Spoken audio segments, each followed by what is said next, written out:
ya maloba na ye boye tofanda na kombo na Yesu Kristo.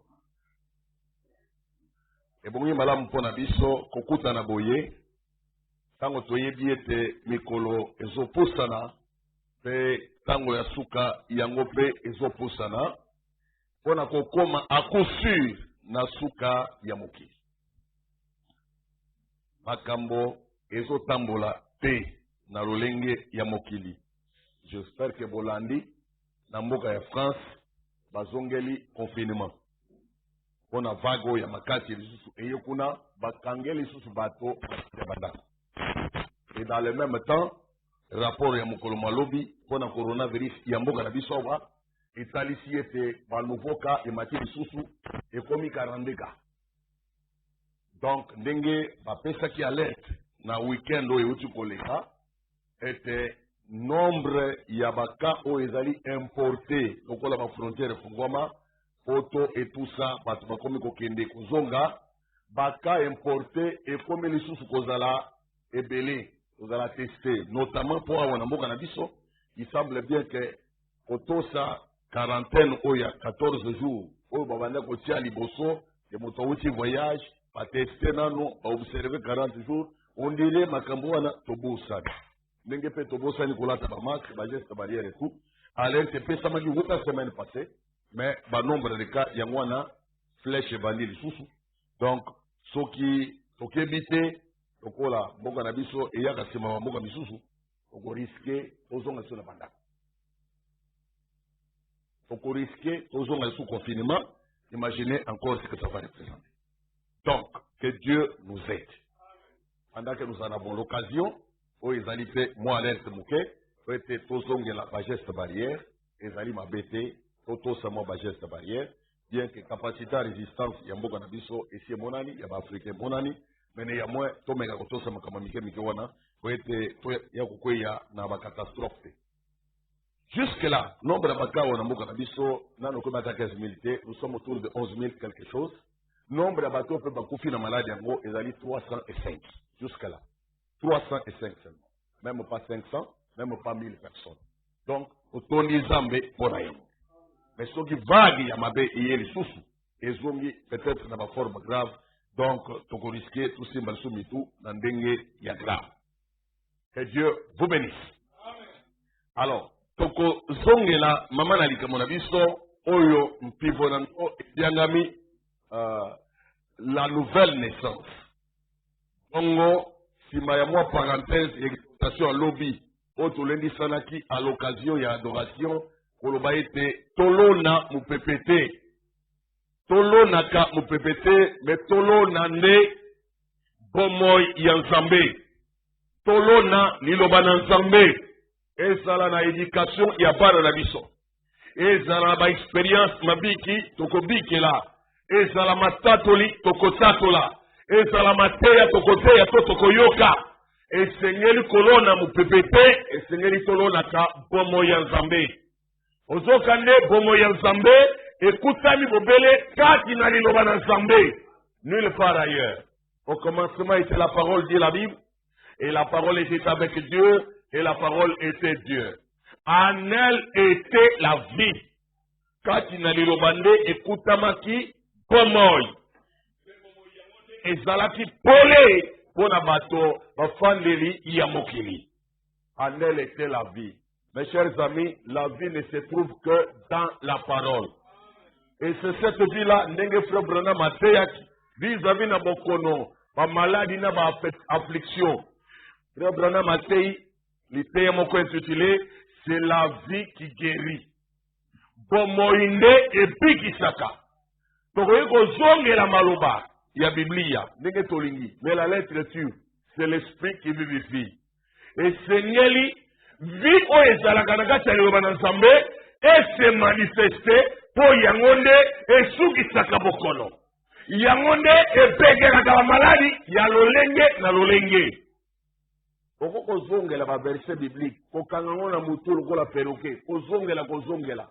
Si l'esprit qui a écrit la parole ne se trouve pas dans ce que vous dites, il n'y aura rien qui se produira. Si l'esprit de foi qui a écrit la parole ne se retrouve pas présent dans votre témoignage, dans votre langage, il n'y aura rien du tout. Il faut que grâce y ensemble, et même à mon ensemble, na eyamboli na yo ya maloba o ekomama. Si cette grâce touche à ce que toi tu confesses, à ce moment-là, la parole sera vivante et efficace. Que Dieu nous aide, nos frères et sœurs. Zambe asungabiso. Est-ce que tu l'as dit? Donc, s'il n'y a pas de vie dans ce que nous lisons, dans ce que nous répétons de la lecture de la Bible, si l'esprit qui a écrit la parole n'est pas avec nous, quand nous déclarons de notre bouche ce que la Bible a écrit, ça ne produira rien. Vous connaissez comment les gens peuvent utiliser la parole et en faire une tradition. Et Jésus a condamné cela. Vous enseignez pour doctrine des commandements d'hommes, des préceptes d'hommes, et non pas la parole de Dieu. Et quand vous prêchez vos traditions, vous rendez nulle la parole de Dieu. Vous anéantissez la parole de Dieu. Vous savez, le monde qui nous en commun, ils aiment dire 7-7. Vous savez à quoi ils font allusion? Quand ils disent 7-7, ils font allusion à l'écriture de Matthieu 7, verset 7. Est-ce que le fait pour eux de citer ça, 7-7 ou Matthieu 7, verset 7, demandez et vous recevrez, demandez, on vous donnera, cherchez et vous trouverez, frappez et l'on ouvrira pour vous. Est-ce que le fait pour eux de le répéter, d'en faire une tradition, une certaine coutume, est-ce que c'est cela qui fait que Dieu vivifie cela pour eux? Rien du tout. C'est une simple tradition de répétition de perroquets. Il n'y a pas de vie.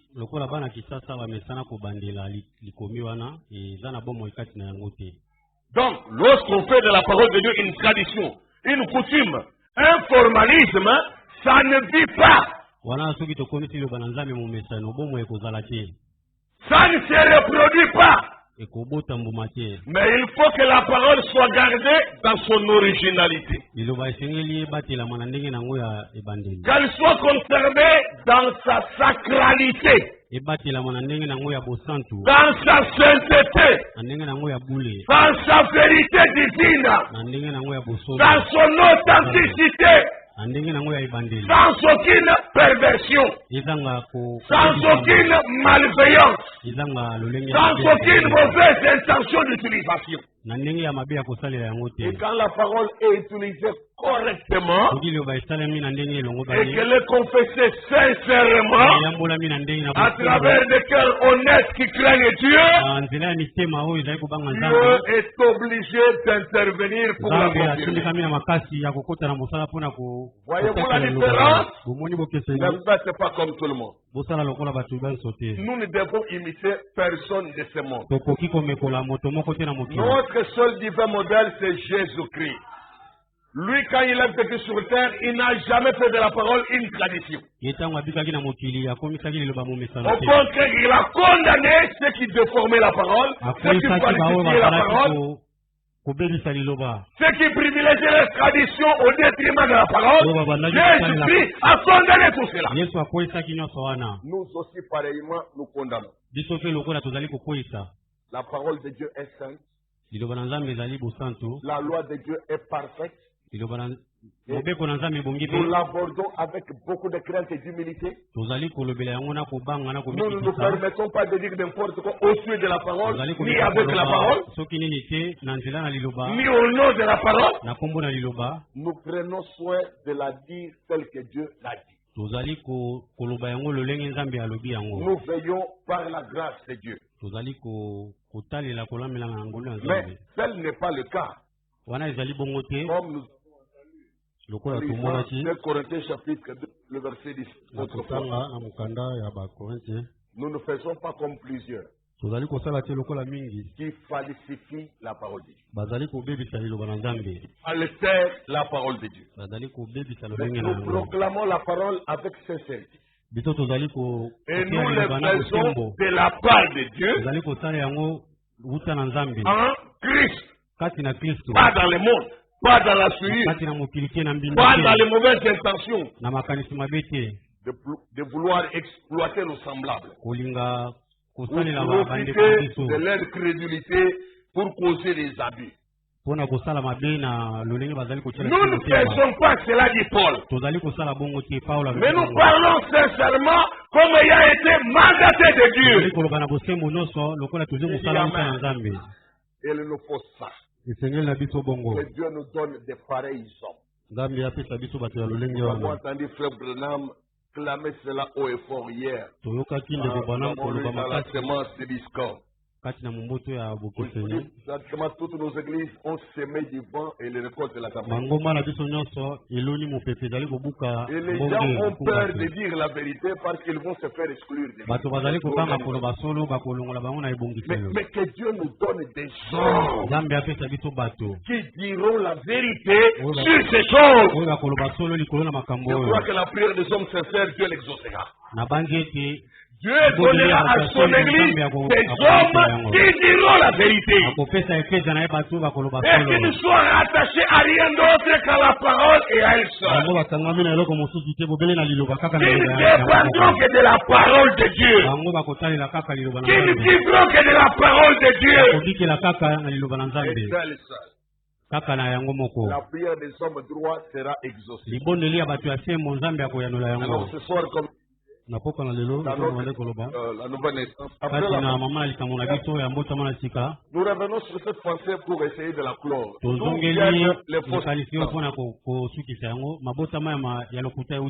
crois que le dimanche, c'est là que ça a été mis au tableau ici, la pensée ici. D'où viennent les fausses naissances?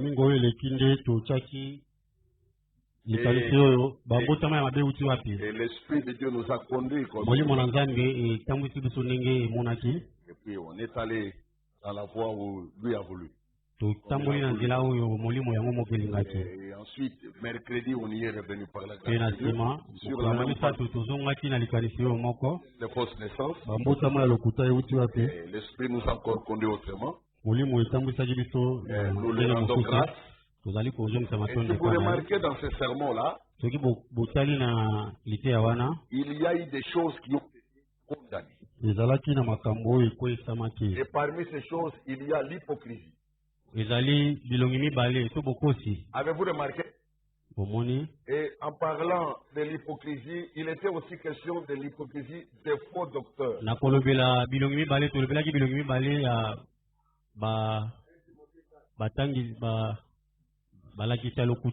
Des faux docteurs dont la conscience est marquée par la flétrissure. Conscience marquée par les systèmes sataniques où ils sont incapables de revenir à la vérité. Des faux docteurs. Et l'hypocrisie, ça a été encore dit, des pharisiens comme Nicodème, l'un d'eux. Et nous ne devons pas imiter des gens pareils.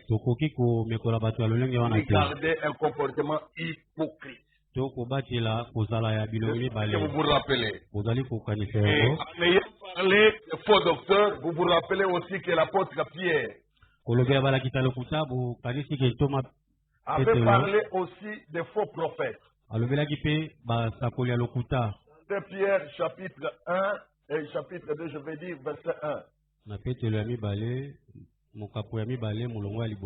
Et ici dans 1 Timothée 4, pour les faux docteurs, 1 Timothée 4, verset 1 et dans Luc chapitre 12, verset 1 et 2, je ne fais que rappeler, on a donné l'hypocrisie de pharisiens. Et nous ne devons pas y toucher. Nous ne devons pas nous y mêler. Et même les enseignements qu'il donnait, c'était des enseignements pleins d'hypocrisie. Dans Matthieu 23, titre d'exemple, on peut rappeler cela. Je suis dit ceci. Matthieu 23, verset 1 à 7. Mais Alors Jésus, parlant à la foule et à ses disciples, dit, les scribes et les pharisiens, des acteurs religieux, des pharisiens, des comédiens religieux, Yesu des alobaki acteurs, na des pharisiens. bibele mpe na bayekoli na ye ete bakomeli mpe bafarisayo Ils sont assis dans la chair de Moïse. bazali kofanda na kiti na Mose. Faites donc et observez tout ce qu'ils vous disent, mais n'agissez pas selon leurs œuvres. Voilà l'hypocrisie. Car ils disent et ne font pas. Bongo makambo yonso L'hypocrisie. makolobaka bango na bino bosala yango mpe botosa yango nde bosala mosala mokosalaka bango te. Jambi bakolobaka nde bakosalaka te. Ils ne vivent pas ce qu'ils prêchent. Bazali kobikela o bazali koteya te. Ils disent et ne font pas. Bazali kolobaka te bazali Leur kosala vie te. est contraire à leurs propres enseignements. Bomoi na bango ekeseni na malakisi. Voilà encore une catégorie d'hypocrites. Tala lisusu bato na bilongi mibale. Comment Lolenge mosusu ya peuvent-ils bilongi mibale. engendrer les enfants de Dieu ou amener les croyants à la nouvelle naissance? Bakomema bana na Nzambe na kobotama lolenge kani. Ekomi Parce kosalema te. qu'eux-mêmes ne connaissent pas la nouvelle naissance, ni par révélation, ni par expérience. Bango moko bayini mbotama na sika te na nzela na emoniseli to na libiki. Ils disent et ne font pas. Bazali koloba kasi bazali kosala Et te. ils lisent des fardeaux pesants et les mettent sur les épaules des hommes, mais ils ne veulent pas les remuer du doigt. Bazali kokanga mikumba na bojito mpe bakotia yango na mabeka na bato nde mapeka na bato nde bango penza balingi kotombola yango ata na mosapi na bango te. Ils font toutes leurs actions pour être vus des hommes. Toutes les actions. Bazali kosala misala yonso na bango ete bato batalaka C'est bango. pour se faire voir et se montrer aux gens. Balingi bato bamona bango. Des hypocrites. Bato na bilongi mibale. Ainsi, ils portent de larges phylactères. Et ils ont de longues franges à leurs vêtements. C'est comme ça qu'on a aussi des sœurs qui ont de longues jupes jusqu'aux chevilles, mais qui commettent l'impudicité, la fornication, les avancements. Des sœurs dans le milieu message. Bandeko kati na Les hypocrites. hypocrites. Ba yipti na likende kuna kati bazali kobika bomo ya mbindo. Et d'autres même, elles sortent de la maison avec ces jupes, mais elles ont dans leur sac à main des pantalons. Misusu bakobimaka na ndako Des culottes, elles vont mettre loin des regards des parents. na kati na Des hypocrites. bato na bilongi mibale. Elle sort de la maison avec un autre habillement, Abimi na ndako et na en ya route, mosusu. elle a un autre habillement. Na nzela kuna pe azali na bilamba mosusu. Des hypocrites Bato na bilongi mibale dans les écoles, hypocrites. kati na bitelo bilongi Ça s'appelle mibale. frères, sœurs, mais ils trichent à l'école. Bazali kobengama ndeko mobali ndeko mwasi kasi. Quand il y a examen, ils commencent à demander des réponses au voisin. Tango bakopesa Mais ils s'appellent des frères ou des bazali sœurs. kobengama ndeko mobali Hypocrites. ndeko basi bilongi mibale. Ils partent corrompre à l'école Bazali kokende kopesa kanya pour avoir les diplômes. Corrompre les enseignants, même à l'université. Système de corruption. Hypocrite. bilongi mibale. Voilà cette catégorie de gens. Tala Les lolenge ya comédiens religieux. bato bazali kosala maseki na Ils font kosambela. profession de connaître Dieu, de craindre Dieu, de connaître le message. Bazali koloba Mais kobala leurs Nzambe, œuvres, kobala c'est Nzambe. décevant. Misala na bango ezali misala ya mawa. Ils sont dans la mafia, la na corruption. lokuta na libebi kopola. C'est faux et archi faux. Ezali mabe mpe mabe mingi. Je dis Amen. Nani alobi po ezala bongo? Ils font toutes leurs actions pour être vus des hommes. Ainsi, ils portent de larges phylactères et ils ont de longues franges à leurs vêtements. Et ils aiment la première place dans les festins et le premier siège dans les synagogues. Voilà les hypocrites. Bajali kosala misala yonso na bango ete bato batala bango. Bajali koyeisa filakateli na bango minene pe songe na bilamba na bango milai. Ils aiment être salués dans les places publiques et à être appelés par les hommes Rabbi, Rabbi.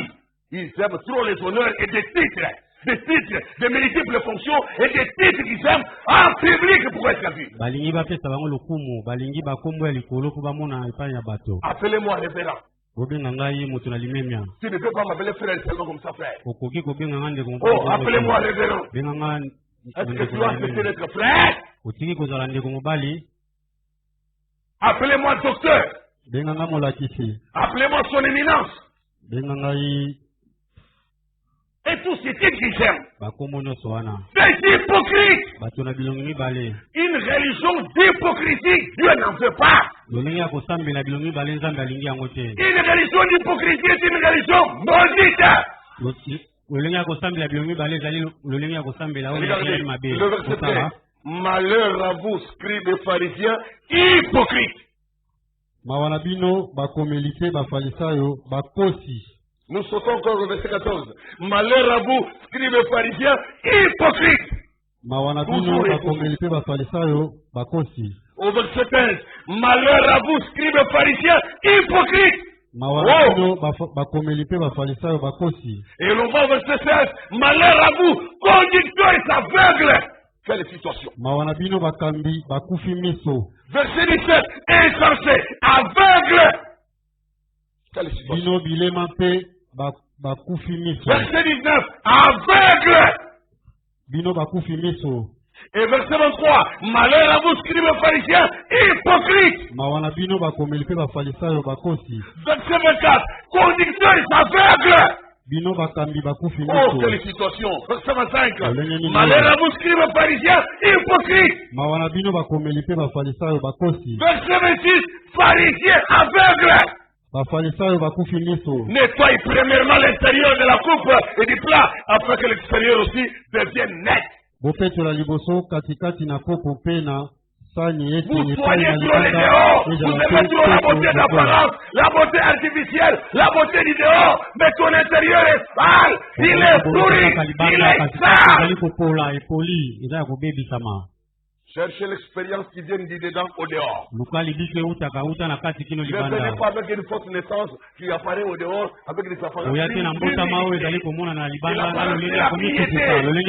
L'intérieur est hypocrite. Plein de saleté et de pourriture. La religion hypocrite est une religion maudite. Et ceux qui la pratiquent sont sous la malédiction de la Bible. Verset 27. Malheur à vous, scribes pharisiens, hypocrites. Oh Jésus, parce que vous ressemblez à des sépulcres blanchis qui paraissent beaux au dehors et qui au dedans sont pleins d'ossements de morts et de toute espèce d'impureté. Jambi bozali lokola maiti mapakolami pembe yango emonani kitoko libanda nde katikati itondi na mikuwa na bato bakufi mpe na ndenge yonso ya bosoto. Malheur à vous, scribes pharisiens, hypocrites. Mawana bino bakomeli mpe bafarisayo bakosi. Mon Dieu. Nzambe na ngai. Verset 33. Serpent, race de vipère. Comment échapperez-vous au châtiment de la chaîne? Banyoka bana na mitupe bokokima nde ekweli na igene boni. Après avoir condamné et condamné.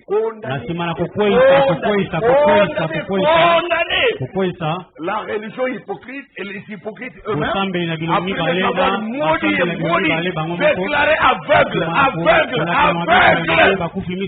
À la fin de tout, la dernière description, il dit bande de serpents, race de vipères. Donc c'était la semence des serpents. Des hypocrites comme cela. Ils partaient à l'église, mais leurs œuvres n'étaient pas conformes à la parole de vérité. Ils donnaient nombre des enseignements ecclésiastiques, mais qu'ils ne pratiquaient pas. Tous ces malheureux, ces hypocrites et tout. Aveugles, malheureux, maudits, aveugles. Qu'est-ce qu'ils sont en fin de compte? C'est une bande de serpents. Ce sont des enfants du diable. Tu dis amen. Maintenant, imaginez que toi, tu viens dans l'église aujourd'hui et tu suives les mêmes traces. Tu t'appelles frère, tu t'appelles soeur, mais ton comportement religieux est celui des pharisiens. Les gens qui essayent de jouer un rôle à l'église, mais qui vivent dans l'hypocrisie. Mes amis, l'hypocrisie ne vient pas de Dieu. Elle vient du diable. Et c'est une très mauvaise chose. Ça fait que beaucoup font beaucoup d'années à l'église. Ce sont des croyants frontaliers, des croyants formalistes. Mais arrêtez ces genres de vie-là. Réclamez la sincérité du cœur. Réclamez l'honnêteté chrétienne. Réclamez la vérité dans la bouche et dans le cœur. Non pas la vérité dans la bouche, le mensonge dans le cœur. Non pas la vérité dans le cœur, j'ai entendu. Et puis le mensonge dans la bouche. Réclamez la vérité et dans votre bouche et dans votre cœur. Et ce qui sort de la bouche soit ce qu'il y a au-dedans. La parole de vérité. Parce que nous avons déjà entendu que ce que Dieu veut et que la vérité soit trouvée au fond du cœur. Que la vérité soit trouvée au fond de votre cœur. Et David est celui qui a confessé cela à Dieu. Dans le psaume 16e, il a dit ceci. Parole de méditation. Il est...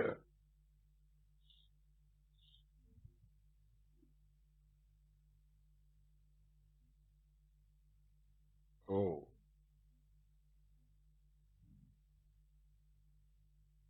Verset 8.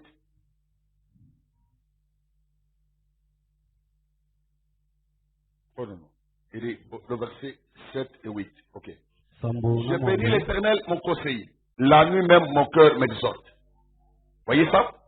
Même en pleine nuit. Toute la durée de la nuit. Votre cœur a beaucoup d'exhorte.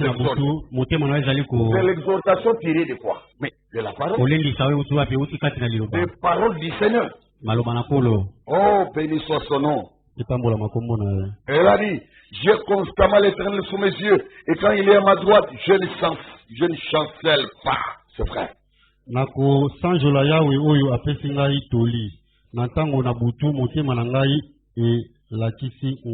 Et c'est lui Dieu, il a dit, oui Dieu, toi tu me sondes et tu me connais. Il dit que même si tu me visites en pleine nuit, ma parole n'est pas autre chose que ce qui est dans mon cœur. C'est David qui a dit ces choses. Pour vous dire que nous sommes sincères devant Dieu, et quand nous sommes sincères, Dieu nous appuie, nous soutient. Et il confirme pour nous ces paroles. La religion hypocrite n'est pas la bonne. Et chacun de nous rejette l'hypocrisie. Avez-vous vu que c'est une malédiction? Et de garder l'hypocrisie dans votre maison? D'être un couple d'hypocrites? Hein? Oui, une famille d'hypocrites. Et là, l'étiquette d'être une famille du message, je crois. Mais visitez les membres de cette famille-là, quelle vie il met?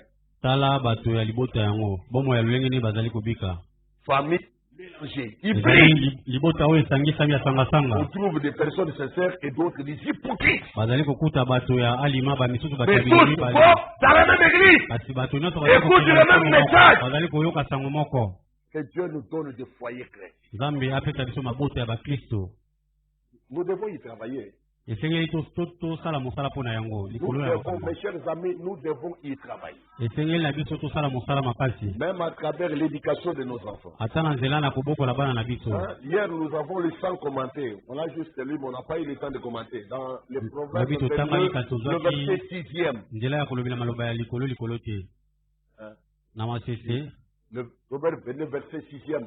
Instruis l'enfant selon la voie qu'il doit suivre. Et quand il sera plus âgé, il ne s'en détournera pas. Ici, dans la prédication, n'ayez pas peur. Le frère Branham a dit quelque chose de bien là. Dans les sermons, n'ayez pas peur. Voyez ça? Il rappelle l'exemple. Prêché le 11 mars 1961. Au paragraphe 36 et 37. Une fois, M. Bossorf a demandé à une fille sur l'estrade, il dit, êtes-vous une chrétienne?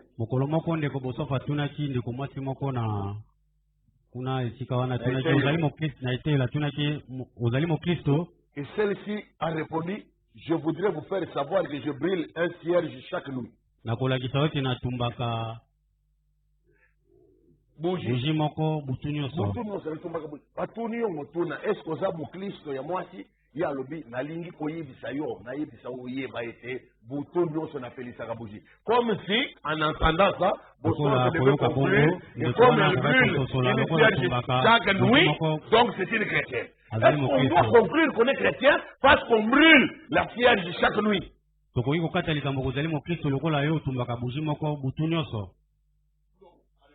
Bongo te. Alors que la réponse c'est non. C'est non. Comme si cela avait quelque chose à voir avec le christianisme.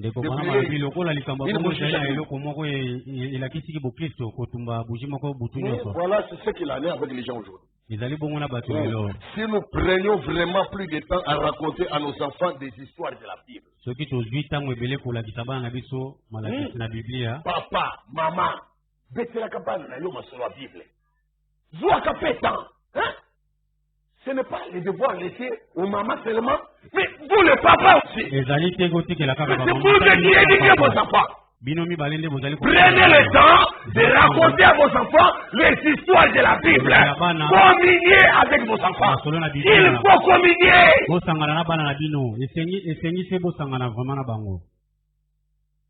L'éducation est une fonction parentale. Et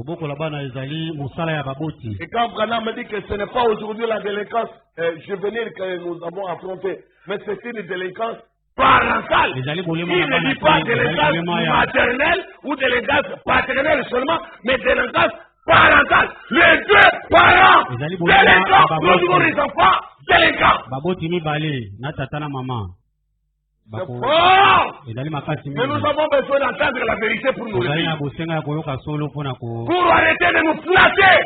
Nous devons rentrer à nous-mêmes et pratiquer les œuvres de la parole. Vivre le christianisme authentique. C'est vrai. Oh, si nous prenions vraiment plus de temps à raconter à nos enfants des histoires de la Bible.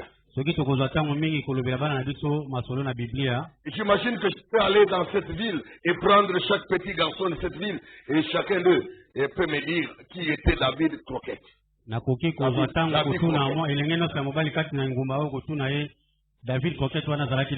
je parie qu'il n'y en a pas 20% qui puissent me dire qui était Jésus-Christ. 20% des enfants de la ville. Quand on leur demande David Croquette c'est qui? Ils vont vous dire c'est qui. Quand on dit David Croquette, bon, vous allez vous dire ah, écoutez, si vous venez à Kinshasa vous demandez Martin Fayoulou c'est qui?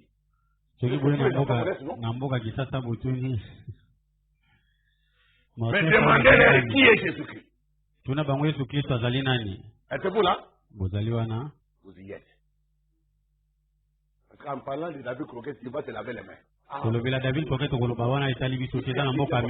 D'ailleurs, ici à Kinshasa, on peut demander David Croquette. Qui connaît David Croquette? On parle de la ville là où il était là. Les célébrités de la ville. Vous venez demander Kofi Olomide c'est qui? Beaucoup d'enfants ils se connaissent. Mais demandez-leur qui était Jésus-Christ et quand est-ce qu'il était né?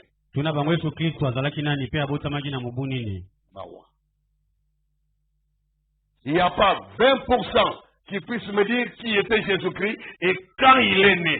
C'est exact. Oh, certainement. Vous voyez? c'est simplement l'esprit américain en train d'agir. Si nous allons dire l'esprit congolais, l'esprit quinois. C'est tout. Esprit quinois. Ce n'est pas l'esprit de Dieu. Esprit congolais. De conneries. Esprit congolais. De conneries. Esprit quinois. L'ivrognerie. La témérité. Voyez, la témérité. Le quinois, c'est ça. Témérité. Il ne fouille pas le véhicule pendant qu'il sait que le véhicule peut le tuer. Dans leur tête, c'est le véhicule qui doit fuir le piéton. Doit l'éviter. Ceux qui courent là sur les avenues, quand on voit quelqu'un sur la route pour traverser, il commence à courir. Tout le monde sait qu'il y a Otimboka. Il vient du village.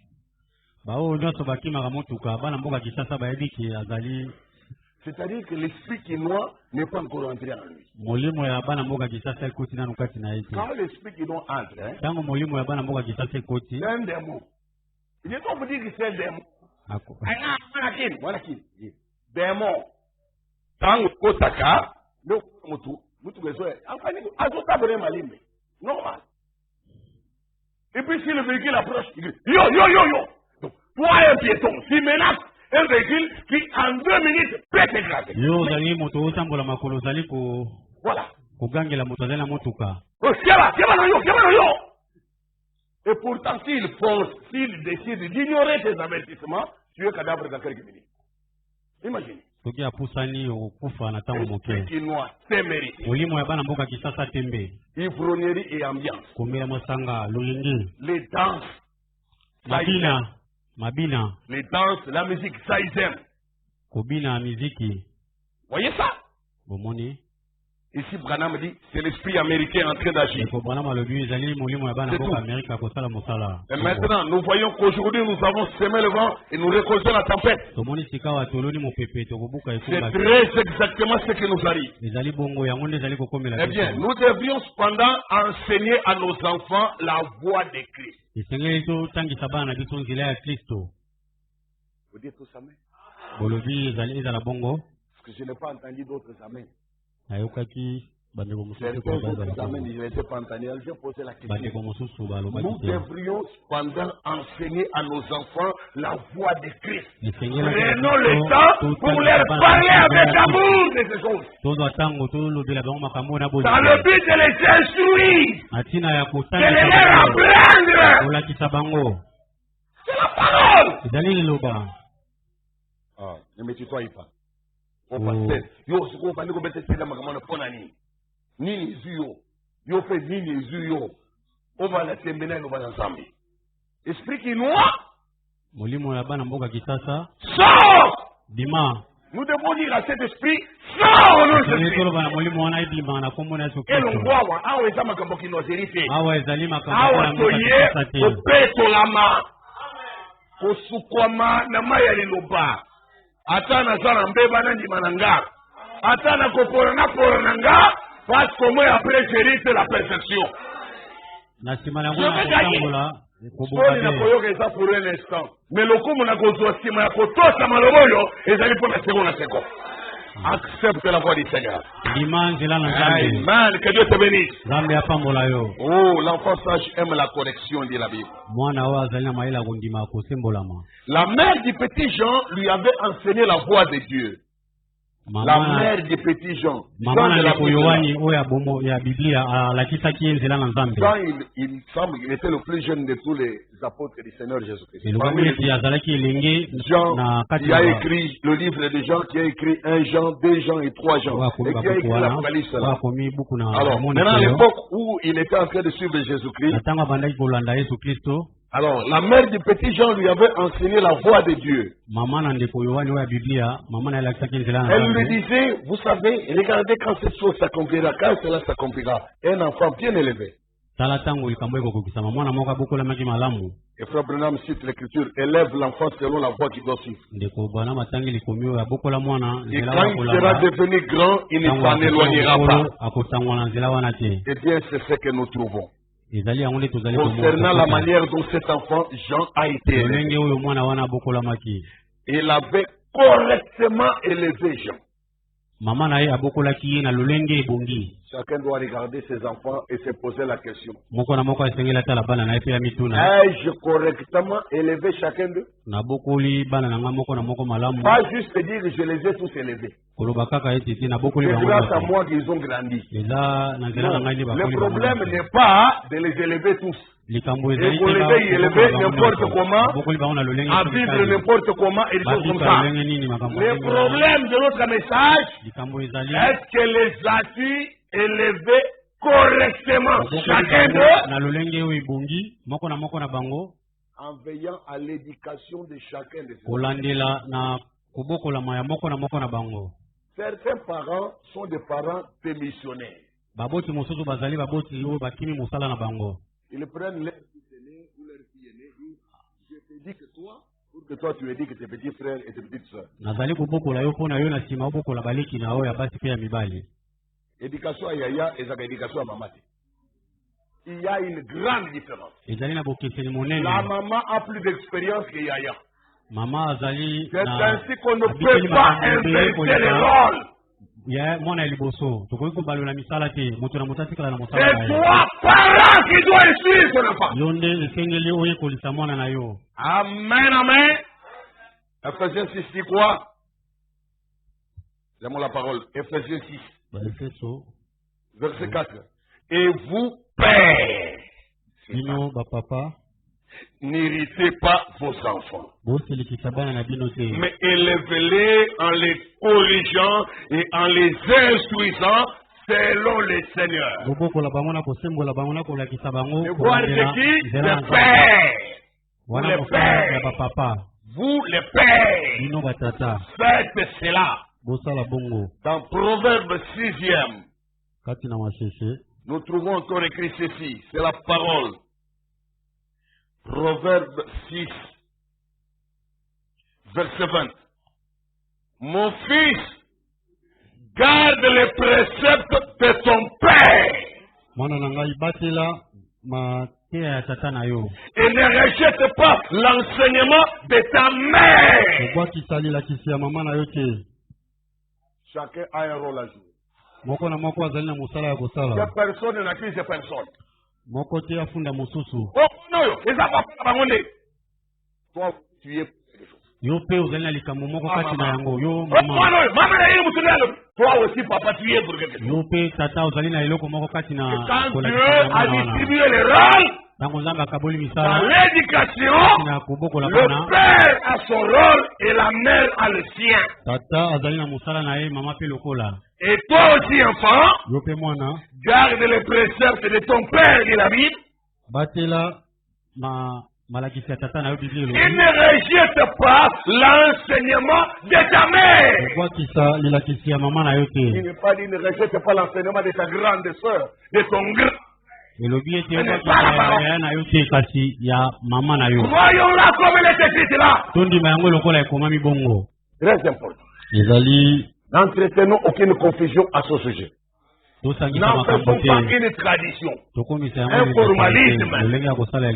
Sachons que nous aurons à répondre pour nos enfants. Et dans la maison, dans les couples, dans la famille chrétienne, à nous les frères, tous les hommes. Dans les questions-réponses sur la jeunesse, Branham a dit ceci. Je vais les citer par mémoire. Au lieu de se mettre à chercher sans savoir prendre quelques minutes. Il dit ceci. Savez-vous, vous hommes, que vous répondrez pour votre femme? Vous répondrez devant Dieu pour votre femme. Mais que votre femme ne répondra jamais pour vous. Les choses que vous, hommes, vous faites, votre femme ne sera jamais condamnée. Pour les choses que vous, hommes, vous avez fait dans le couple, dans les foyers. Mais les choses que votre femme fait, et que vous laissez faire, vous, hommes, vous répondrez pour elle. Parce que vous êtes son chef, qui devait la redresser quand elle était raille, qui devait la ramener à la parole quand elle était rude. Vous répondrez pour elle, pour votre femme. Si vous la laissez faire n'importe quoi, Dieu vous jugera, vous hommes, et vous condamnera. Mais quand vous, hommes, vous faites des choses et des bêtises, vous pensez pas faire. C'est ma femme, celle qui m'a dit à réagir comme ça.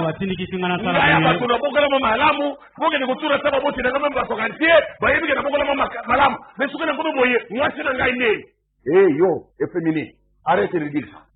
Tu ne peux pas faire ça. En tant qu'homme, ton chef c'est Christ. 1 Corinthiens 11, verset 3. L'homme est le chef de la femme. Christ est le chef de l'homme. Et Dieu est le chef de Christ. C'est l'ordre divin. Toi l'homme, tu es le chef de la femme. Ton chef à toi l'homme, c'est Christ. Et ta femme se soumettra à toi l'homme comme au Seigneur. Comme à Christ. Donc dans le respect de la parole de Christ. Pas pour amener ta femme à désobéir à la parole de Christ. Utiliser l'autorité biblique que Dieu t'a donnée pour amener ta femme à commettre quelque chose. Elle doit se soumettre à toi comme à Christ. Même les actes de soumission qu'il les actes de soumission vers son mari ne peuvent pas en même temps devenir des actes de transgression de la parole de Dieu. Non.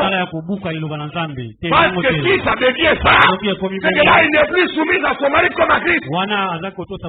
Mais elle est soumise à son mari comme à un démon. Donc un démon qui amène les gens dans le péché. Mais la femme chrétienne, elle est soumise à son mari comme au Seigneur, comme à la parole du Seigneur. Est-ce que c'est clair? C'est que la femme doit connaître aussi la parole. Maintenant, tu vas voir. Bon, je sais que la Bible a interdit que toi tu puisses couper tes cheveux. Mais moi je trouve que c'est ma faiblesse. Je ne peux pas. Alors je tombe dehors. Ça c'est un mari chrétien. C'est un démon. Un démon dans la chaîne même. Comment tu peux vouloir pervertir la parole de Dieu?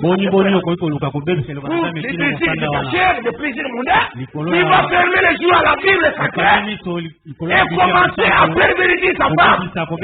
Lui apprendre des choses contraires à la Bible. Répensez-vous!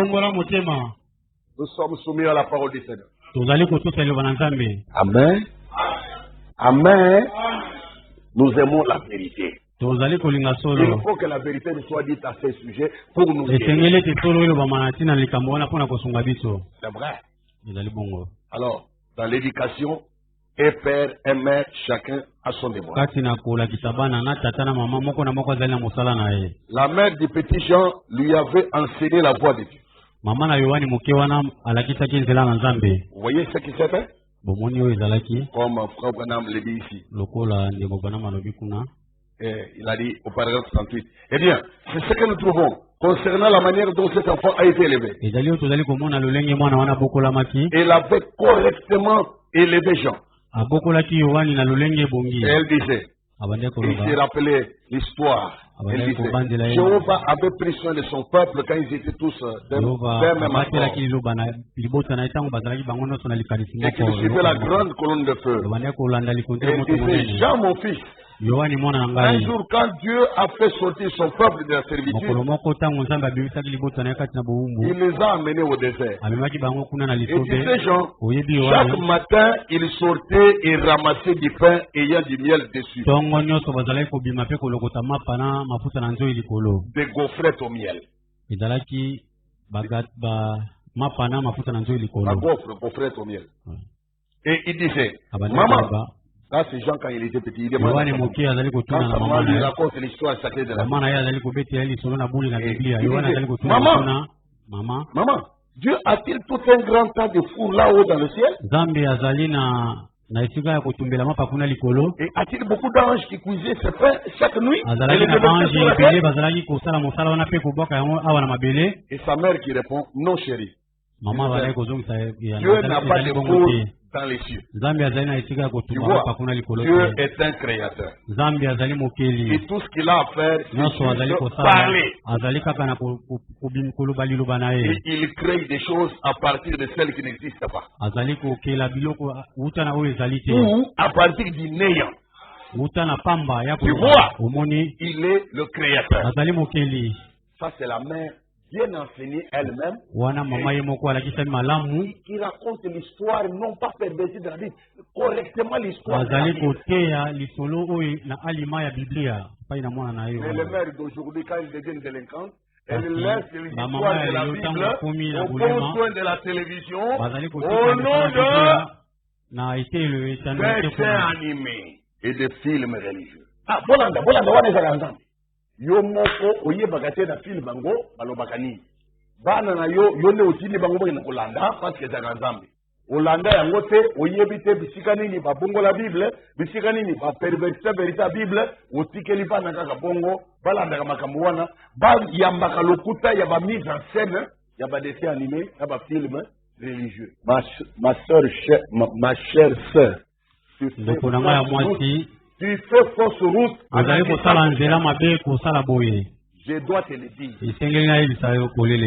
Dans ces histoires de montage là, il y a beaucoup de tromperies. Vous devez veiller à éloigner toutes les demi-vérités et les choses perverties qu'elles n'entrent pas dans vos enfants. Vous devez corriger avec le texte biblique authentique. Si vous n'avez pas le temps de le faire, alors fermez la télévision. Elle va abîmer vos enfants, vous ne savez pas. Fermez-moi cette histoire-là. Oh, ils ont pas biloko religieux. Oui, dit biloko bazo tangi samana na yo. Oui, bien ngote. Oh, ils ont religieux. Religieux mutongo a fait religieux wana azaka pasteur église na bino. Oh, até kondimo ya bino na kaja ba dessin wana. Arrêtez. Beaucoup d'enfants ont été pervertis grâce à cette manigance dénominationnelle. Ils n'ont pas la révélation de la parole. Qui prennent des montages et font n'importe quoi. Ils font des montages pour faire vendre leurs films, leurs CD. Et les rendre agréables. Vous verrez qu'ils vont dessiner Sarah avec des boucles d'oreilles dans un film d'Abraham. Et vous laissez vos enfants bomber ça. Et après demain, tu vois ta fille commencer à mettre des boucles d'oreilles. Mais toi, dans ma maison, extrêmement. C'est toi qui l'as laissé sur la télévision. Ne fais pas l'hypocrisie pour dire que ce n'est pas. C'est dans ta maison qu'elle a appris ça. Arrêtez d'accuser les innocents. Il y a besoin de laisser aller. La télévision est un enfer vision. Elle doit être censurée. Être contrôlée. C'est clair? Alors, cette maman des gens, elle a dit l'histoire vraie, telle qu'on pouvait la connaître. Que Dieu bénisse ce genre de mère. Il s'intéresse à l'exactitude de la vérité. Apprenez ça pour elle-même et pour les autres enfants qui traversent son chemin. Maintenant, vous aussi, il y a des enfants qui sont maladroits. La Bible a dit que tu te lèveras devant la personne du vieillard. Et il dit respect devant les grandes personnes, même s'ils ne sont pas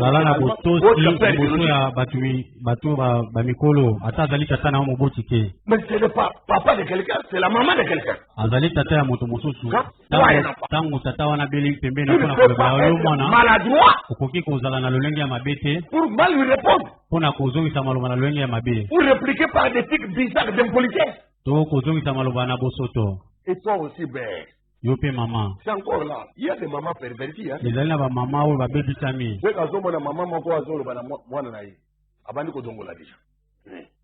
Alingalo basusu ni. Non, Dongoli, après à combien de mois? Pour détruire ce que sa soeur a dit. Mais est-ce que vous êtes normal, vous? Mais si, ce que la soeur a dit, c'est la parole. Pourquoi veux-tu anéantir la parole? Qu'est-ce que tu fais au juste? Que ton enfant reste dans le mal.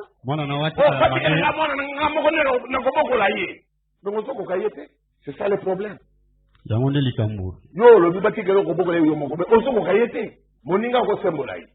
Parce que la vérité de Dieu, elle est impersonnelle. Elle est dans la Bible, elle est dans le monde entier. N'importe qui peut lire, on peut la partager. Soyons corrects, mes chers amis. Il ne faut pas combattre le bien. Il ne faut pas rejeter le bien. Quand tu rejettes le bien, ton ennemi te poursuivra. On l'a entendu hier dans la Bible. À force de vouloir ménager ton enfant, tu le fais du bien, il refuse ceux qui essaient de le redresser.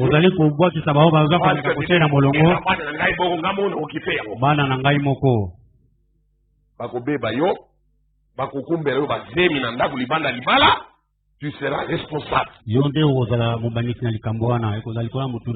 Il faut défendre les bonnes valeurs. On dit à ton enfant, ne faut pas ça.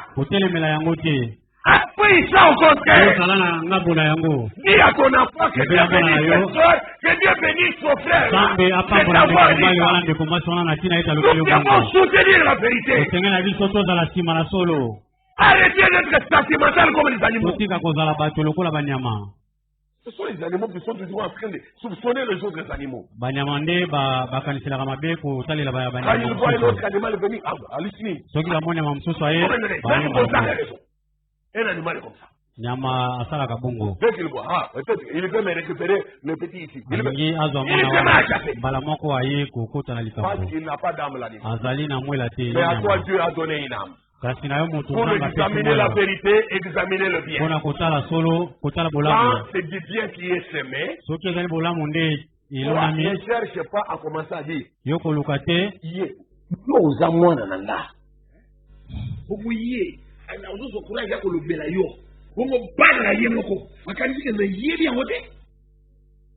tu es en train de défendre quoi? Le mal.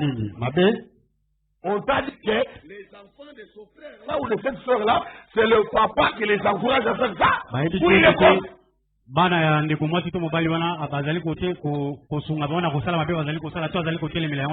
Les esprits bâtards ne sont pas de Dieu. Une barrière. Et ça va esprit bâtard. C'est comme si vous manquez vous-même l'éducation correcte. Et quand on essaie de compléter ce que vous avez fait, vous commencez à combattre ça. Miséricorde. La vérité doit être dite, hein? Si ça blesse, que ça blesse. Dieu qui blesse guérira la plaie. La vérité doit être dite. Doit être soutenu. Maintenant, toi, tu vas regarder, au coup, tu m'as pasteur, au salamabe, papa, il écoute pasteur, il y a un chéni. Au moni qui molimo, où il m'a fait la mollesse. Qui mollesse. En lingala, c'est bololé. Bololé n'est pas. Donc, yo lobi, pour t'appeler à la pasteur, il écoute la terre, nangaï, n'a pasteur dit, qui t'a dit ça? Cet enfant doit naître de nouveau, avant qu'il ne naisse, il peut commettre le mal, et toi qui vois le mal, et qui connais la vérité, dis-nous la vérité. Nous ne devons jamais être complexés. Dieu a soutenu son peuple quand ils étaient dans la porte. Le peuple d'Israël, après la sortie d'Égypte, Dieu les a soutenus et bénis parce qu'ils étaient tous testés d'accord. Je vous prie au nom du Seigneur, mettons-nous d'accord sur l'éducation ici. Ces choses que j'ai dit sur l'éducation, mettons-nous tous d'accord ici. C'est dans notre église et vous allez bongo. Oh, moi, je suis yote. Oyo wana kiki ba connerie ya bakinoa. Wana kwa na mboka kisasa. Connerie. Buzo bana bango. Il y a la possibilité de regretter l'enfant fait. Ozali na nzela ya kuzongisa mwana na nzela sala yango. Si tu manques de respect, ce n'est pas pour autant que le ciel t'a rejeté. Soki ya kotosa yote ezali bongo te lo la il faut accepter d'être persécuté pour le bien. Esengeli na biso tondima basa la mabe pour la liloba. Ezali bongo ya kibokristo. Quand vous dites la vérité, ça peut vous amener des ennuis. Soki il faut dire au nom du Seigneur. Ikampiko na kombo na Yesu. Jésus est venu enseigner Israël. Est-ce que yenda bota bangonoso? Bana Israël wana banda ko yenga ngela banzela ba Israël okende ko teya bango kolala nzala. Na musala nzambe. Est-ce que yenda bota bango? Loin de là.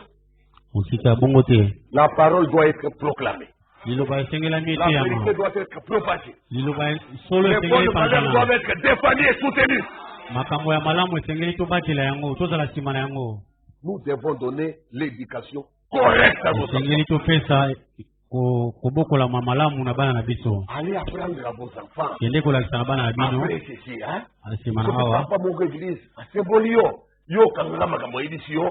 Soko moneza mo kokoso yaka ko pesa ko kandi tokosala comme ça yo ka ko pesa contre andi suka atenge misili kambo mende ko na zande ko na yote kende ko kutana na ye mwana ebisika ke o ebisika bote eza ki bongo te mwana kosi mbeba na ezaki nde boye me yo ozi ngambo na ngambo chiffre 11 na elongi oh omona bebi selinga mwana akayim sebo makambo mwana ebisi yo ozi ngoro ko la msoli. Tu ne peux pas les vérifier. Qu'est-ce qui t'empêche d'aller voir ton frère ou ta soeur? Et vérifier si l'enfant a dit, c'est ce qu'elle avait dit, ou ce qu'elle lui avait dit. Comment on peut être irresponsable à ce point? L'irresponsabilité, la délinquance parentale. Quel genre de parents nous sommes là? Que Dieu nous assiste. Nakana qui a répété, et soit il a na télévision. Si tu veux m'en vouloir, va t'en prendre au Saint-Esprit. Kende kulubela mulimo musantu. Ngaya gadi, c'est un tiam. Likanisa na biso yango wana. D'où viennent les fausses naissances? Bambota ma lokuta yuti wapi? On pasteur akanele disolelo. Akanele yote. Ezo ya kanenga na télévision. Kaka ndenga na télévision wa beta na beta. Loba na lobby. Eso qui s'anango. Après, tu vas gagner de bonnes valeurs. Amen. Nous ne sommes pas des animaux. Nous devons avoir les valeurs chrétiennes. Dieu nous a donné une âme. Quand tu es trouvé dans le mal, répands-toi. Arrête de bouger la prédication. Vous bougez la côté, mon ami. Vous bougez nini, vous bougez nani. Est-ce que vous bougez nani? Ngaya ngaya. Bambota ma lokuta yuti wapi? Makambo éducation c'est quoi yuti wapi? Makambo ya kuboko la bana. Et où c'est la Saint-Esprit? Yuti na molimo santu uliti. Ah oui. Dieu est bon. Zambi azali malamu. Dieu est très bon. Zambi azali malamu mingi. Moi je l'aime. Il est très bon. Azali malamu mingi. Alléluia. C'est vrai. Ok. Et Jean a dit, quand sa mère lui a appris que Dieu, il est le créateur. Il crée des choses à partir de celles qui n'existent pas. Ou à partir du néant. Ce n'est pas comme l'enfant pouvait penser, non, est-ce que Dieu, il a tout un tas de fours là au ciel? Et un grand nombre d'anges occupés à cuire des galettes. Kusala musala wana ya kutumba na timako ya kubwaka ya mwana mabele wana ezali lolenge ya kumona makambo ya mukili. Les galettes là qui tombaient, la manne qui tombait du ciel là, elle était créée dans cet état là. Mane oyo ezali kokwea kuna esalemaki na lolenge wana. Nzambe akeli eloko esi ebeli. Akoko kelela yo fufu. Sans que mutu moko azwa masangu azwa fufu asangisa na mai ya moto mezambe akoko kelele yo buli ya fufu atelio liboso olei pe oyoki yango elengi koleka oyo elambamaka na maboko ya bato. Amen. Amen. Amen. Dieu. Amen. Amen. C'est le Dieu d'Élie que tu sais. Il a nourri Élie. Qui faisait la cuisine? Personne. Les nourritures qui descendaient étaient créées dans cet état. Et les pains que les gens ont mangés. La théologie a dit qu'il a multiplié les pains. C'était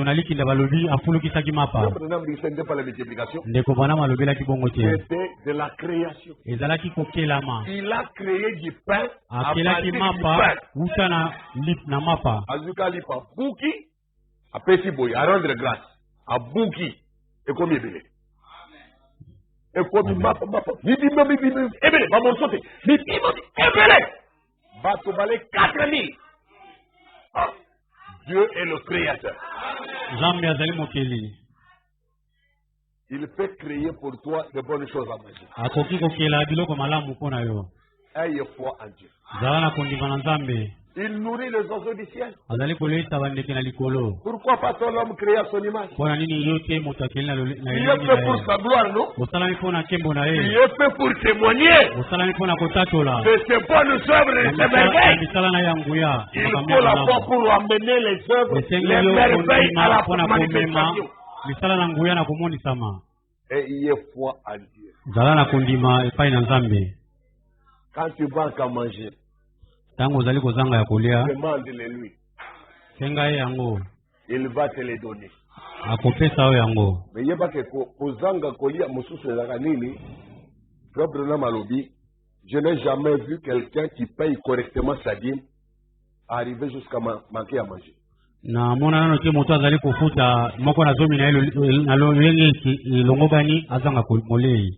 Ici vous avez un tel cas, amenez-le-moi.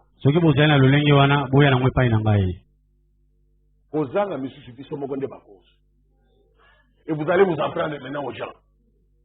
Ah non, un tel n'a pas payé ma dette. Un tel m'a pas donné mon argent. Inconscient. Ce sont les conséquences des dîmes de Dieu que tu as volées.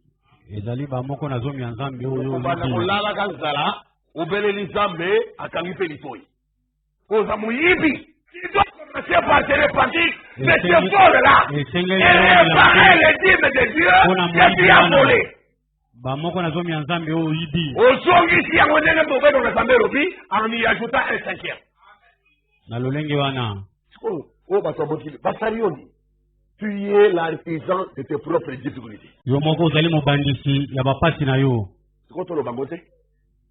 Le bangote, lui, on a un chiffon de monoko. Pour le bâtir. Hein? Vous avez quel amour ensemble? D'abord, la licolo, amour de bisson, so bat, on a un donc on l'a dit ban, sauterelles. Imaginez ça. Les habitants de la terre sont aux yeux de l'Éternel comme des sauterelles. Il a l'équipe tellement mounée, comme les bisons dini, niki boy. Donc on l'a dit ban, mouké. C'est comme ça, il est allé au lendo, motam. Tu n'es rien là. Vous allez le côté de quoi? Vous voyez? C'est rien. Ils allaient le côté. C'est rien, mes chers amis. Ils allaient le côté. Il y a une nouvelle dramatique que nous avons apprise hier soir. Un grand homme d'affaires congolais ici qui est décédé. Ils l'ont dit dans une plongée marine, hein, dans les loisirs. Hein. Atiki, ba richesse, Atiki, ba na misala, Atiki, bota, Atiki, veuve. Plongée marine. Donc, un moment de loisir, quoi. Imaginez. Notre souffle de vie, c'est Dieu qui l'est. Soyons humbles, craignons les commandements de Dieu. Quand on voit des choses pareilles, c'est produit. C'est celui qui dormait se réveille. Dieu, il est le maître du souffle de Dieu. Il peut me récupérer par les juifs.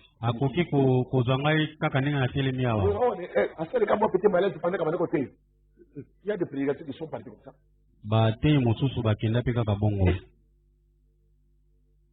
Nous ne sommes pas des bombes contre Zambé.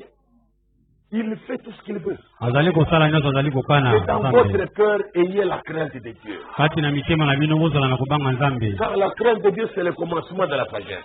kobanga nzambe ezali Ne vous kobandelama mettez surtout pas à rivaliser avec le Saint-Esprit.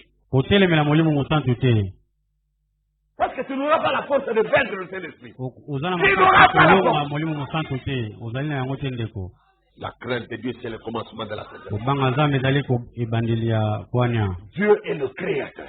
nzambe azali mokeli Akoyi komemela yo na mesa bilei oyo lingaka makasi wana oyo moto ya mokili azokoka so kolamba te oyo ntango so koko na okufa kala wana abanda kolamba sani wana modele wana quand Dieu sait que tu as besoin il peut t'amener ça. nzambe akoki komemela yango soki ayi kozali na bosenga na yango akufa mpe nzambe akufa te. C'est vrai.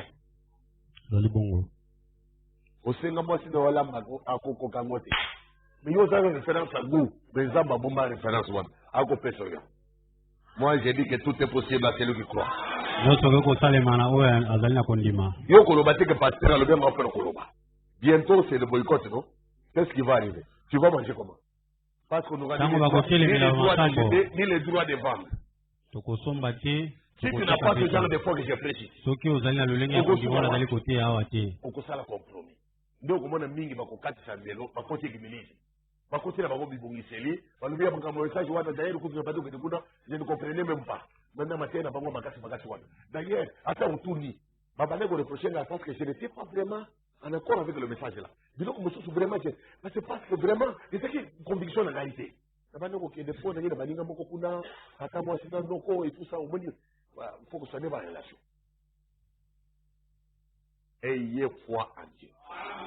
ozala na kondima epai ya nzambe Quand le boycott va s'abattre sur l'église épouse, ntango kotelemela wana ekozwama likolo na moments de pression, na libala il faut que ça se trouve dans la foi authentique. esengeli ekuta yo kati na kondima wa Et une fois que tu crois que Dieu peut créer pour toi les kondima choses oyo à ezali manger, kondima ete nzambe akoki kokela mpo na yo bilei et tu pourras leur dire, okoki koloba nalingi kolia musambu lelo. Fane mutambo. Oui. Madé sebela. Et pour rendre grâce au lait. Il est écrit ici. N'a-t-il pas eu écrit dans l'état où Branham les avait commandés? na lolenge oyo ndeko Branham asengaki yango eyaki na lolenge wana Il voit qu'il pouvait tirer dessus. asengaki esendi oyo ya bomo eko asengaka ekire balamba na matungulu na tomate elingaki ebimaka bongo. Je vous dis, tout est possible à celui qui croit. nyonso ekoki kosalama na motu soki nani azali na kondima Développer ce genre de foi. bosalela lolenge ya kondima oyo wana koyeba soki L'enfant du grand roi. bozali mwana ya mokonzi monene Okoki kokelela te. Okoki kozangela te. Po nzambe na yo mokonzi ya nyonso. Soki meme ata eloko yango esalaka te akelaka nde kokela. À partir du néant. À partir des choses qui n'existent pas, Dieu crée. uta na biloko oyo ezali te nzambe akelaka Sommes-nous parfaitement d'accord? toyokani bongo Oh, Dieu de miséricorde. nzambe Il a dit. osawa alobi Et puis Jean a dit, yohane frère, alobi aujourd'hui, lorsque je l'ai vu, parce que lui il avait l'éducation de sa mère qui lui avait raconté comment Dieu avait créé ye l'univers, azalaki la manne qui tombait du kotangisa ya ciel, mama na ye lokola ayekolakisaki les ye gaufrettes au miel. nzambe akelaki mana nyonso wana Alors, Jean est assis à côté de Jésus. Il a vu Jésus soulever le pain, rendre grâce. Et le wana pain moni qu'il a yesu donné pour kotombola que lita manger. mpe Et c'était une grande quantité. ezalaki ebele mingi Et puis Jean a dit, yohane mes frères, alobi bandeko aujourd'hui lorsque je l'ai vu se tenir là, lelo et ntango prendre namoni le kotelema pain, wana kozwa lipa prendre le pain et créer du pain, kozwa lipa mpe kokela mapa ne mosusu pas multiplier. kofulukisa te Prendre le pain et créer du pain. kozwa lipa mpe kokela mapa mosusu kuta na J'ai lipa wana compris qu'il doit y avoir des rapports entre lui et Jéhovah. namoni ete ezali na boyokani wuta na ye mpe na yehova Ainsi, nous sommes sûrs que cet homme que nous suivons, quoique les églises disent qu'il est un imposteur, qu'il est un disciple de bonne aventure, un Belzéboul, mais moi, je suis convaincu qu'il est Jéhovah. tozali na sikisiki moto oyo tozali kolanda ata bato bazali kobenga ya azali moto mabe kasi nga na ndimisami ke azali nzambe. Sala sali identifié oye azali. Et Jean dit, je suis convaincu. Yohana alobi na ndimisami na motema mobimba. Comment il a pu se convaincre? Ndimisama ti lolenge nini? On a essayé de dire ici. Lolenge ndeko bana malobi. Au départ, c'était l'éducation, la bonne éducation correcte reçue de sa mère en famille. Il y a raconté les histoires sacrées de la Bible. Or, cela avait préparé le terrain. Ça avait préparé le terrain pour que les jours où l'enfant verrait ce genre d'événement, il croit facilement au surnaturel. Ne semez pas le vent, semez la vie de Dieu.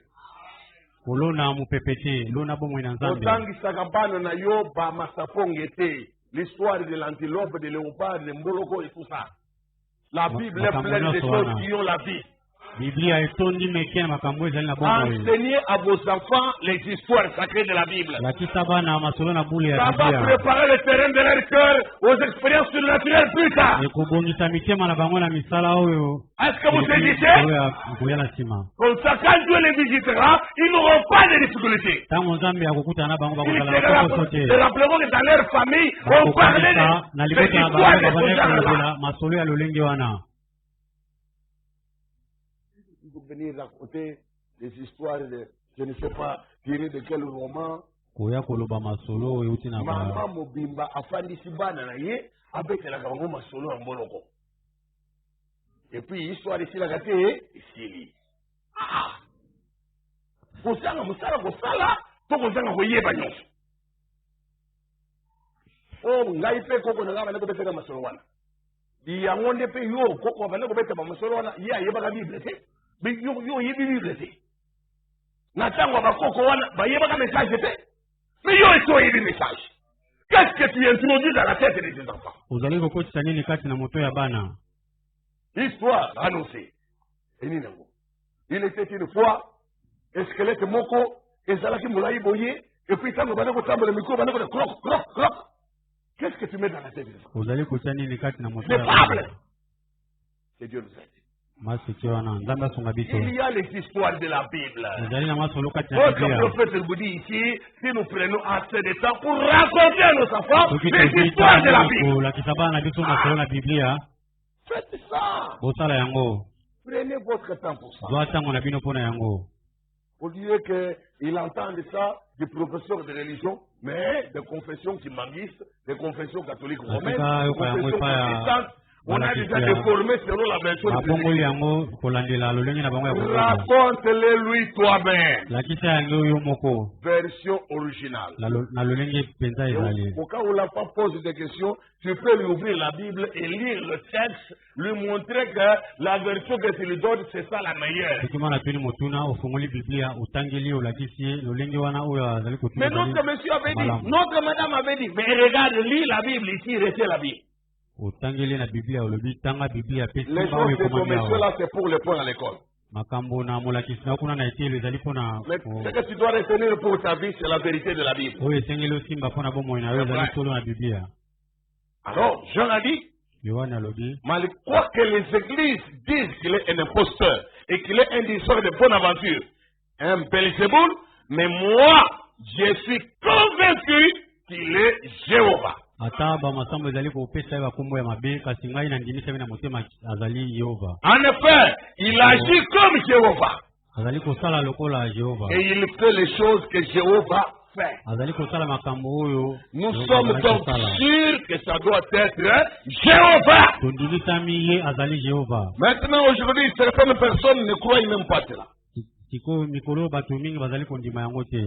Certaines personnes veulent faire de Jésus juste un homme ordinaire, un homme de bien. Ce qui est triste, non? C'est pas bon comme ça. Nous devons savoir qu'il était Dieu devenu homme. Dieu devenu homme. Et amen. Alors pour terminer, je vais dire ici, on n'a pas exploité comme je souhaitais. Cette pensée est arrivée à terminer. kosilisa yango. Ah, mon Dieu, c'est notre maison. Ezali ndako na biso. Vous aimez ça? Olingi Ah, yango. messieurs, nous voudrions voir Jésus. Mobali oyo nalingi komona Yesu. J'aimerais lire ceci, prêché le 8 février Nalingi 1961. kotanga oyo. Paragraphe 57, première partie. Je vais terminer par la possession. Tina liboso na kosukisa wana mpona. Aujourd'hui, il nous faut nous comparer aux autres. Lelo esenge na biso tomi kokanisa na basusu. C'est une sorte de mentalité qui est forgée dans les gens. Ezali lolenge moko ya lolenge ya kobiki koti kati na bato. Aujourd'hui, il nous faut nous comparer aux autres. Mikolo esenge na biso to Moi, kokanisa je na vous bato. dis, suivez la voie de Christ. Ngana elisi bino bola na nzela ya Soyez Kristo. les imitateurs de Dieu. Kala bamikoli ya Nzambe. Mais les gens du monde ont une mentalité, un état d'esprit. Bato ya mokili bazali na lolenge ya kosala C'est de makambo. s'obliger à se comparer aux autres. Ezali ete bango bami kokanisa na bato Nous mosusu. allons continuer à condamner cela même prochainement. Tokokweyisa eloko wana ata na mbala oyo ekoya. Hein? Aujourd'hui, il nous faut nous comparer aux autres. Lelo esenge na biso tomi kokanisa na Une bato femme mosusu. peut porter une certaine robe à l'église, Mwasi moko akoki kolata elamba moko na ou eklezia se faire une certaine coiffure. to asali lolenge moko ya suki. Et chaque femme voudra porter la même chose. Mwasi nyonso mosusu akoluka asala lokola ye. Un état d'esprit. Molimo moko boye. On veut se comparer aux autres. Bolingi komi kokanisa na basusu. Quelqu'un Moko a porté une sorte de robe à l'église, alati lolenge ya elamba moko ya basi ya na eklezia. ou il se fait une sorte de coiffure. Asali lolenge moko ya suki. Abongisi suki na lolenge moko. Les prochaines fois, Bambala oyo ekoya. chaque femme Okomona basi nyonso voudra moko na porter la moko même chose. akoluka kolata eloko moko. Savez-vous pourquoi? Oyebi mpona nini? Parce que lorsque cette femme a porté cette robe, où elle a amené cette coiffure, Wana ndeko mwasi l'autre alataki a elamba wana remarqué to que tous les regards dans l'église se sont tournés pour admirer ça.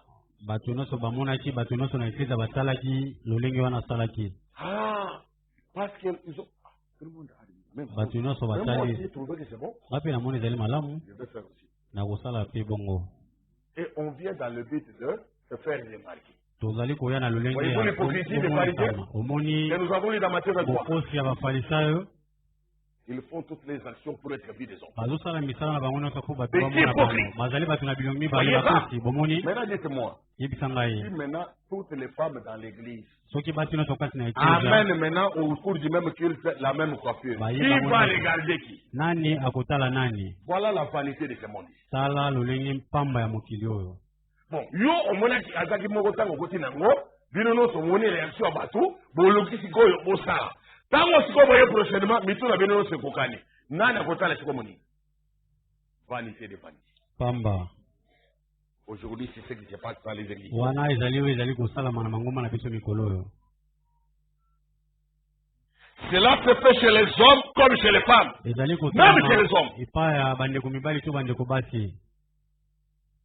Frère Branham me dit que vous trouverez un frère, il amène une voiture d'une espèce à l'église.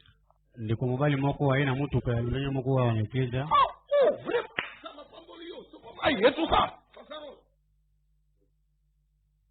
La prochaine fois, Bala oyo koya cette voiture-là sera multipliée par 5. mutuka ya Vous lolenge wana trouverez quelqu'un qui ekokoma est allé fouiller partout akii bisika nyonso pour avoir koluka exactement cette marque-là. mpona kozwa mutuka ya lolenge wana kaka. Dans quel but?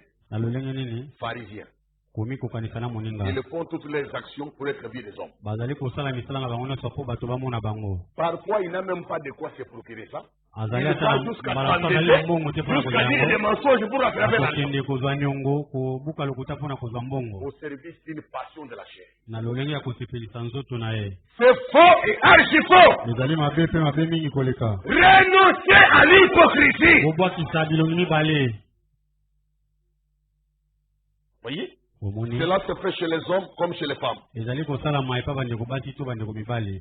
Cela m'importe peu si mon manteau est bien assorti à mon pantalon ou si ma cravate est bien assortie à ma chemise. Ezali etali ngai te ata elamba na ngai likolo ezali malamu to kokani na Vous les amoureux de la concordance d'habillement.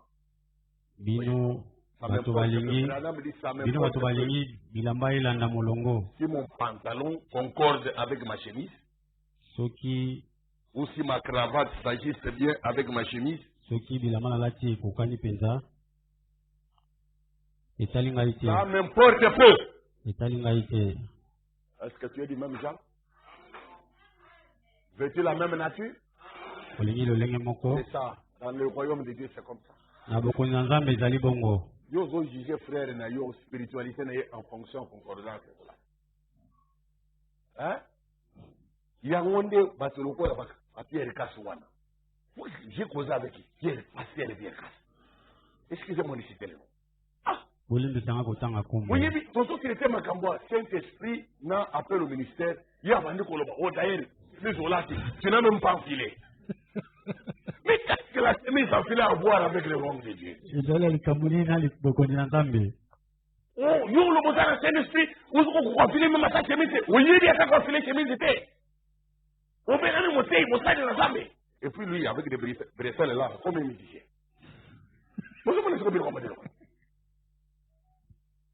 Voilà le pasteur moderne. Moi, je n'ai rien de pasteur moderne. Tala Bateya Mikolo yo. Okokuta nanga na kati ya babouche, hein? Kobetele bakote. Moi, je suis à mon naturel. Nazali lolingi nzamba kelanga ili. Est-ce que certains parmi vous ont déjà croisé en babouche, hein? Sur la voie principale? Ah oui?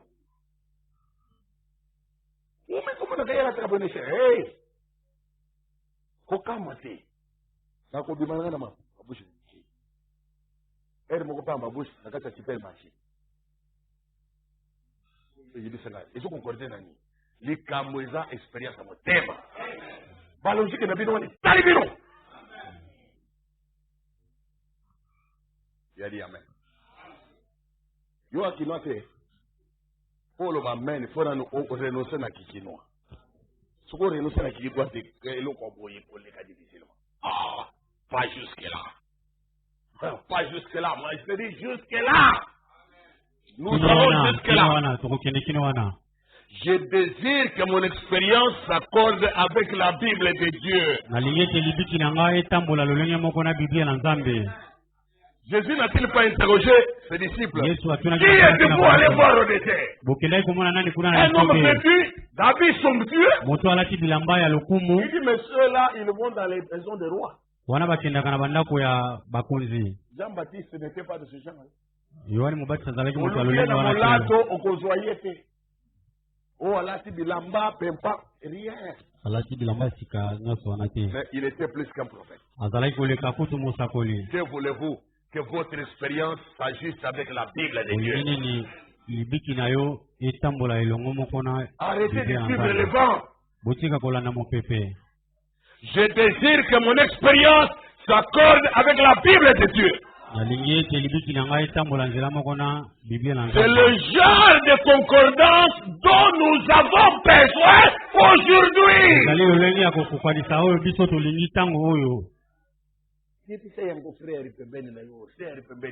La concordance, ils sont toujours défendre. Concordance,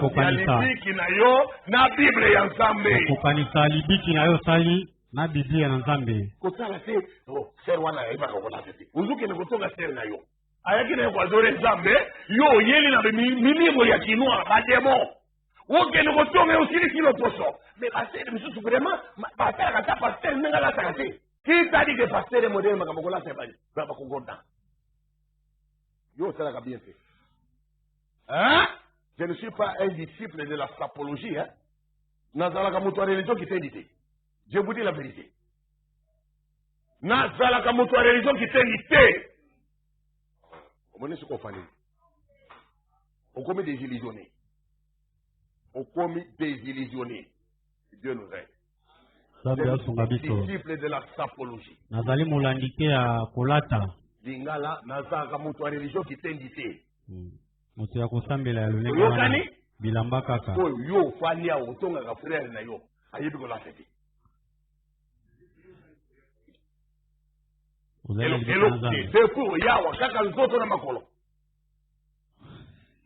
Aucun témoignage surnaturel. Rien vraiment rien. Rien, zéro vraiment, zéro complètement. On est zéro. À côté de la chambre. Avez-vous fait ça membre d'église? À côté de la chambre, pourquoi la membre d'église? Mais ça, on a vraiment comme ça. On dirait qu'à sa miroir était, à qui par miroir était, il y a autant de bruit. Mais Jean-Baptiste a autant de Abana kola teni. Ba poso banyama. Okosala concordance avec quoi? Hein? Mutuyo a vu poso banyama, poso ya chameau, atie na nzoto. Et kola ta concordance?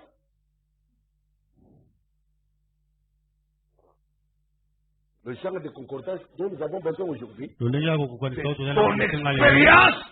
comparée à la Bible de Dieu. Il dit Amen. Il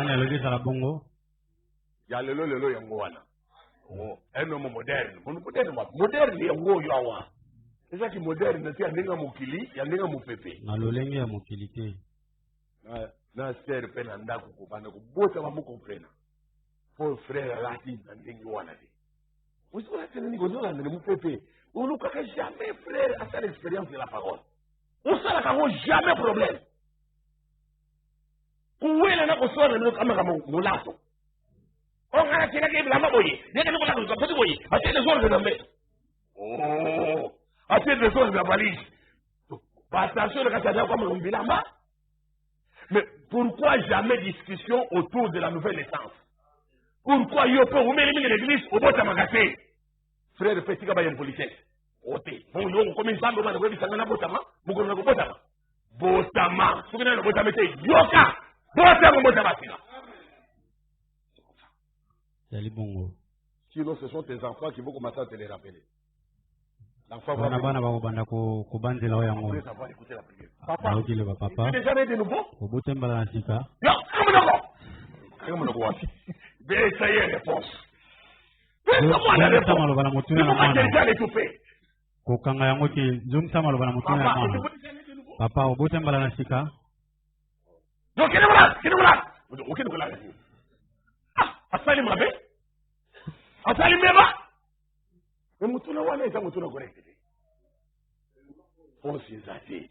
Moya mezalite. Les enfants posent cette question. Tango bana bazali ko tuna na mutuna wana. Pose une question, il a déjà une réponse. Azali déjà na mutuna, azali ya. Baka. Kiba. Tanga bana bazobati.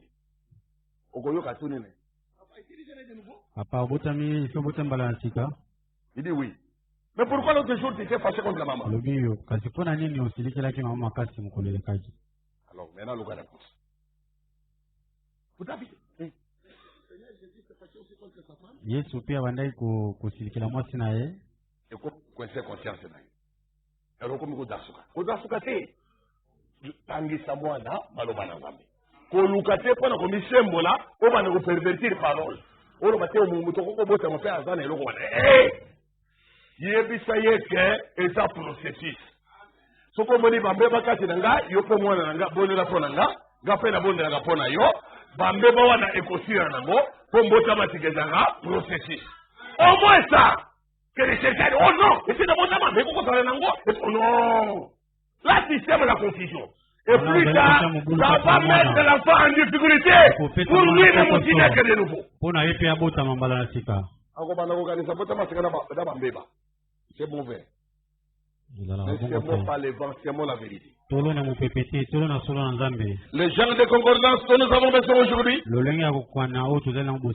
réveil de ce genre, concordant avec l'esprit de Jésus-Christ qui vit parmi nous. C'est ça que nous avons besoin. Que Dieu te bénisse. Tu as aimé? Surtout le Saint-Esprit en action. Dans sa diversité. Condamner l'hypocrisie. Que Dieu te bénisse. Maintenant, debout pour la prière. Le temps est plein de transition. Le temps est plein de transition. Rien sur terre n'est humiliant. Non, espérant des choses éternelles. Tiens l'immédiable main de Dieu. Alléluia. Tiens l'immédiable main de Dieu. À Église, tiens l'immédiable main de Dieu. Espérant des choses éternelles. À ne pas tiens l'immédiable